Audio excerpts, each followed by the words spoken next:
श्रीमंदिर में गतकाली ठारू 3 दिन व्यापी महाप्रभु देव दीपावली नीति आरंभ होईछि।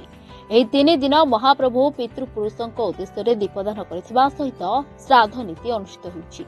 सिंहद्वार ठारू श्रीगुंडीचा मंदिर पर्यंत बड़ दांडर उभय पार्श्व संपूर्ण दीपमय होई पड़िबो।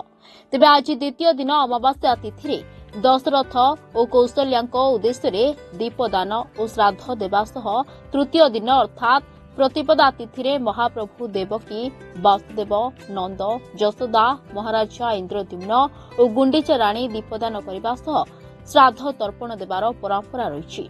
एही दिन मानकरे श्री जगन्नाथ महाप्रभु श्राद्ध बेसरे पितृपुरुष उद्देश्य श्राद्ध तर्पण आदि करुथिबा सहित आज महादीप मध्य प्रज्वलित होता है। तेणु यहाकू देव दीपावली कहुए। संध्या धूपरे पुष्पालक सेवायत माने महाप्रभु को श्राद्ध बेसरे नागपुरी साढ़ी चादर रे विभूषित कराई।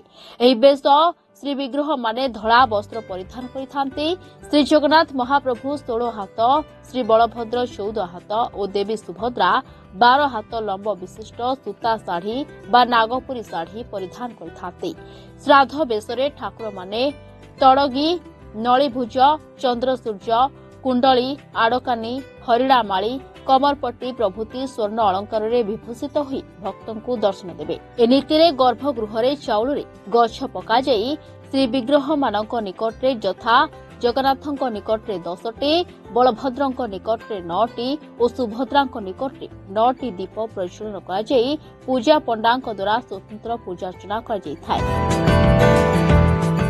विभिन्न प्रकार माध्यम समस्त कृपा करि देव दीपावली जो उत्सव ता माध्यम समस्त कृपा एवं गोटे दिव्य वार्ता प्रदान कर देव दीपावली 3 दिन धरिक पालन करा जाए श्रीक्षेत्र में एवं जगन्नाथंकर जोठी जोठी भक्त अच्छा सारा विश्व में से अत्यंत आनंदर सहित यही उत्सव को पालन करती।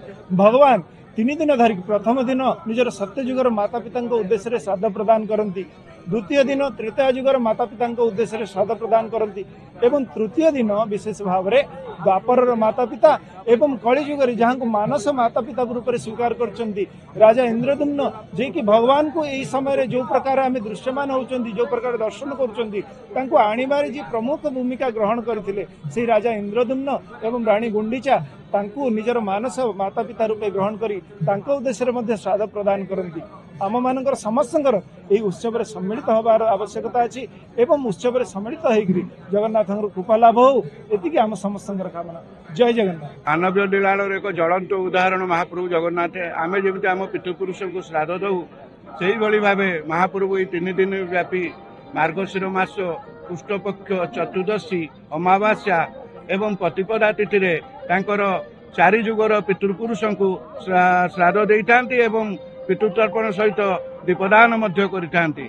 एही महान परंपरा को आमे विश्ववासी उद्देश्य प्रभु जगन्नाथ आशीर्वाद सहित उत्सर्गीकृत करुचु एवं प्रभु जगन्नाथ आशीर्वाद सहित विश्व में जेतक जगन्नाथ प्रेमी अच्छा यही 3 दिन व्यापी प्रभु जगन्नाथ उद्देश्य प्रत्येक घरे प्रत्येक मंदिर रे प्रत्येक देवालय प्रत्येक अनुष्ठान रे जगन्नाथ उद्देश्य दीपदान करी प्रभु जगन्नाथ अशेष आशीर्वाद लाभ करंतु। महाप्रभुंकर आज बहुत नियारा दिन। आज आप देखुं देव दीपावली एवं महाप्रभु 3 जुगर श्राद्ध आज अर्पित करने आरंभ कर 3 दिन से श्राद्ध अर्पित करेंगे। ये गोटे नियारा परंपरा। ये हूँ आमर पुरी श्रीक्षेत्र पुरुषोत्तम क्षेत्र गोटे अद्भुत परंपरा मु कहले अत्युक्ति हम ना। आ जो मैंने आज श्रद्धा भाव में आसी जो मैंने आज प्रभु दर्शन करने आसी आ जो मैंने पर्यटक भाव में आसी समस्ते आज ठाकुर रूप देखिकी नियारा परंपरा देखिकी अहलादित ये आमर पुरी सहर सदा सर्वदा किसी ना किसी आमको शिखौ थाए। पूर्व पुरुष मान महाप्रभु निजे मन पकांती तांकर आशीर्वाद केंती समस्त थाऊ ये महाप्रभु संदेश देइचंती। आमे आम पूर्वज मान मन पकईकी तांकर आशीर्वाद लोड़ीबा आज दिन होची संदेश दिन। पुरीरो संजय महापात्र रिपोर्टर्स टुडे।